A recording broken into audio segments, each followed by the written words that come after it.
Malika bilan 7 palvon. 2 qism. Padişah tayyorlagan mo'l ziyofat boshlanibdi. Ammo Malika ko'rinmabdi. Ular uni o'rdadan, shahardan ala qo'ymay izlashib, hech yerdan topolmabdi. Padişah azoblanib, og'rib yetib qolibdi. Shahzoda Yisay padişah bilan xo'shlashib, atqa minib shahardan chiqibdi. U bo'g'isi ayoli go'zal mahbubini sog'-salomat qaytarib kelishga muvaffaq bo'lishini tilab, iltijo qildi. Faqat xonishlar ichida shunchalik xushal bo'ldi. O'rmonlikqa yolg'iz banat qilib etilgan Malika darhol halok bo'ladi. Men yana dunyodagi eng go'zal ayolga aylanaman, deb o'ylabdi. Bu chaqda Malika o'rmonlikda yolg'iz qiyilib, nihoyat qo'rqibdi. U bir daraxtning ostida o'ltirib, birdam xiyol surgandan keyin bir nishonni tanlab oldiga mingaveribdi. Ushliq toshlardan, tikanlik o't-cho'plardan kesib o'tibdi. Ba'zida uning yenidan bo'rlami o'tibdi. Ammo uningga qarab qo'yib, zodili chayqalmabdi. Malika o'rmonlikda mengibdi. Qanchalik mang'aligini bilolmabdi. Qarong'i tushgandala, ondan bir daraxtga yo'linib, aram olibdi. Kechining qanchalik uzoq bo'lganini bilolmabdi. Oxir tong yoribdi. Malika yana oldiga qarab mengaveribdi. Nashtalik vaqtida u o'g'zisi egiz bir uyni ko'rib, xushal bo'pti. Bir it uning hidini purab qavig'inicha etilib ketdi. Ammo uni ko'ribla qavishdan to'xtab, quyrug'ini shippanishib, uni boshlab darvozadan kiribdi. Hoyla jimjit ekan. It Malikaning orqasidan jimjit agishib, uningga qizg'inlik, samimiylik ko'rsatdi.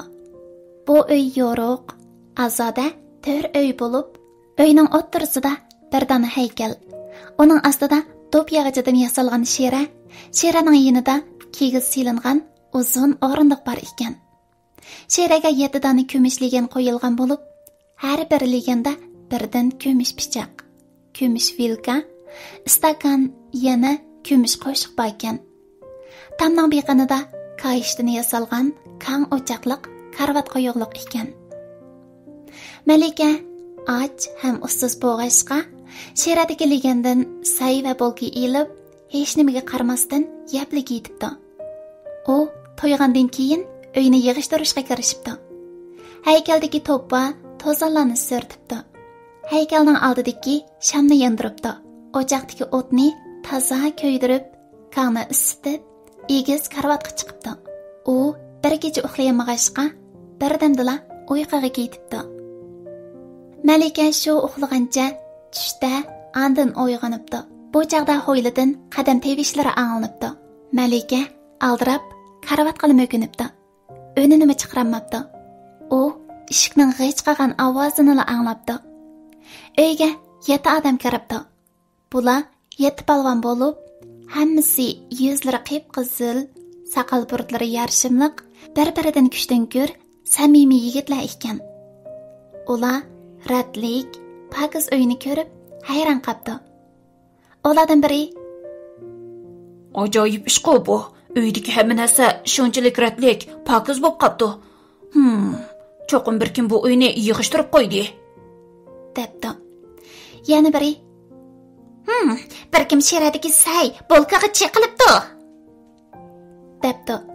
Yana biri: "Undaqda u cho'qim och qolgan", debdi. Andin Malika yana birining uyning o'ttirisida turib, yuqori ovozda: "Sizning kimligingizni, qayerdan kelgan mehmon ekanligingizni bilmaymiz. Shundaqdimi bu yoqqa chiqing. Biz do'st bo'laylik.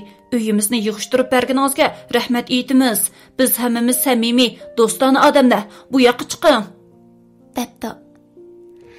Malika ularning so'zini anglab, xotirjam bo'lib, karvatdan tushib, ularning oldiga kelib, har biriga salom qilib, mundaq debdi: "Qadrdon akalar, oldinglarda haqiqatan xijilman. Ruxsatlarni olmaylar, uyinglarga kiraveribdiman. Yana texi tamog'inglarni yeyaveribdiman. Rostdan xijilman.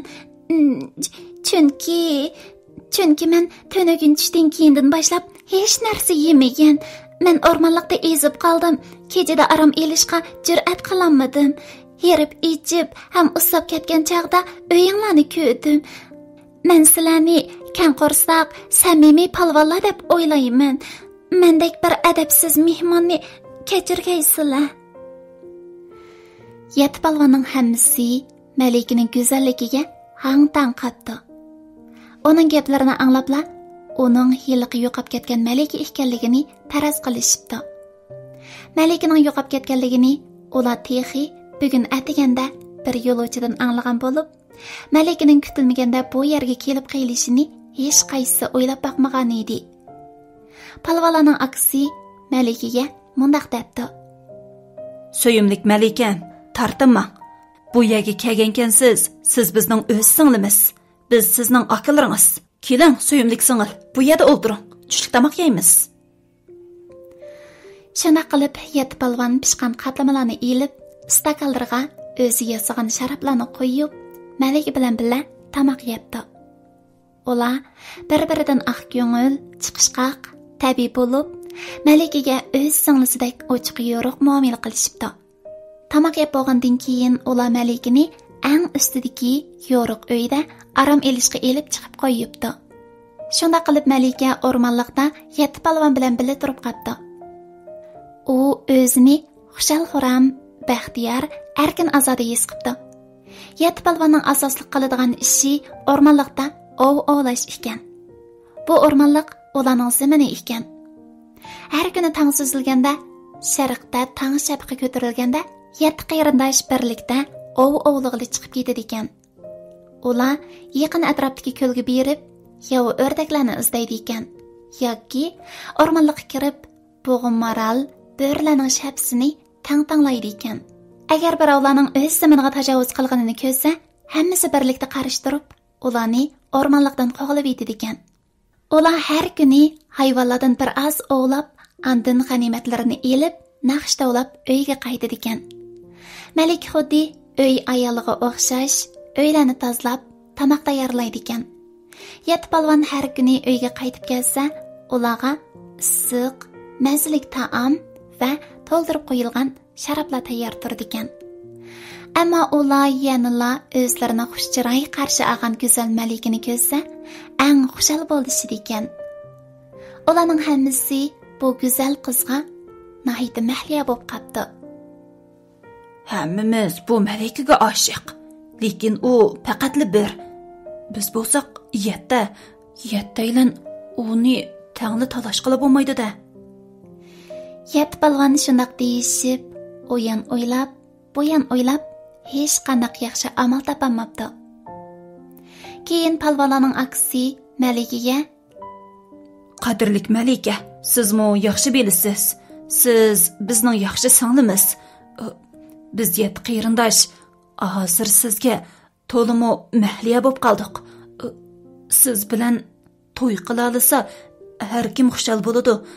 Qanaqli bo'lmasin, siz bir gap qiling, ishimizni oson qiling. Aramizdan birarimizni tanlang. U ondan siz bilan sharafli holda to'y qilsin. Qolganlarimiz yanada siz uchun xushal bo'lamiz. Sizni yanada suyimlik singlimiz deb bilamiz." Malika bu gapni anglab, hech o'ylamasdala beshini chayqabdi. "Aka, bu hargiz mumkin emas, mumkin emas." Yetti palvon to'limi hayron qoldi. Palvonlarning aksi oningdan so'rabdi: "Nemishqa? Zodi nemishqa? Ajiba siz hammamizni rad qilamsiz? Suyimlik singil, qani bizga aytingchi, biz dod, siz aqlliq bo'lg'achqa sizga mos kelmayotamiz yoki biz sad, siz go'zal bo'lg'achqa sizga yormayotamiz va yoki biz pas, siz esil bo'lg'achqa sizga tanglishamayotamiz?" "Qadrdan aqla, sizlarga nima deysam bo'la?" debdi Malika palvonlarga aldirab tushundirib. "Ko'nglimda hammanglar o'xshash samimiy, botur, aqlli yigitlar. Men hammanglarni nihoyat yaxshi ko'raman. Lekin men taqdirimni allaqachon boshqa biriga topshirgan. Men allaqachon to'y qilishga bitishib bo'lgan qiz. Men shahzoda Yesayni chin dilimdan yaxshi ko'raman. Bu muhabbat sizlarga bo'lgan muhabbatga o'xshamaydi. Yetti palvon Malikaning bu so'zini anglab, nima deyishini bilmay qapti. Bu chaqda 4-palvon chaqan kelib, Malikaga ta'zim qilib, Suyumlik singil, adabsizlikimni kechiring. Sizning allaqachon to'y qilishga bitishib bo'lgan qiz ekanligingizni bilmay qopdimiz. Bizni kechiring. Biz buningdan keyin bu ishni hargiz tilga olmaymiz. Sizmi bizdan hargiz xafa bo'lib qolmang. O'tinib qolayli bo'lamdi. debdi. Men xafa bo'lmayman qadrdon aqla, debdi Malika past ovozda. Sizlarmi mening rad qilishim sababidan menga qaramay qo'ymanglar. Undoq qilmaymiz, suyumlik singil. Undoq qilmaymiz. Deyishibdi 7-palvon tangla. Ular Malikaga ta'zim qilib, andin o'rmonlikqa asta qaytishibdi. Bu kuni axshimi 7-palvon semiz bir bo'rini ovlab qaytib ketdi. Malika ular bilan birga bu katta g'animatni tabriklabdi. Shuna qilib Malika palvonlar bilan birga inoq, xushal hayot kechiribdi. Malika o'rmonlikda turayotgan vaqtlarda uning o'gay onasi, ya'ni Razil Xonish Malikni allaqachon bo'rlarga yem bo'ldi. Dunyoda men eng chiroyli, eng jalbkor deb yuribdi. Bir kuni u hujrasida o'ltirib, sehrlik aynigini tuyuqsiz esiga oldi-da, uni karvatning ostidan darhol tepib ilib so'rabdi. "Ay, so'yimlik aynigi. Menga aytqina. Menga rostdan degina? Men dunyodagi eng go'zal ayolmi? Hamma odamdan oq ham qizilmi?"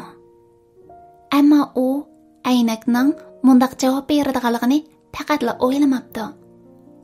So'yimlik xonishim, sening go'zalligingga qil sig'maydi. Ammo bukbaraqsan do'ptaraqsarligida 7-palvonning uyida tonilmagan bir malika o'ltirdi. U seningdimi chiroyli, seningdimi qizil ham oq. Takabbur Xonish to'limi g'azablanib ketibdi. Bechora Sayannani toptirib kelib, so'roq tartib, qamchilabdi. Sayanna bu qiynashga chidamasdan oxir hammani davitibdi. Xonish uni zindonga solabdi. Razil Xonish o'zi bilan go'zallikda baslashgan raqibini, la'nati Malikni jazman o'z qo'li bilan yo'qotish qaroriga keldi. So'yimli kichik do'stlar, bu Razil Xonish rostilla o'rmonlikqa berib Malikni o'ldirib yetami? Bu oq ko'ngil ham omoq Malikining oqibati zodi qanaq bo'la?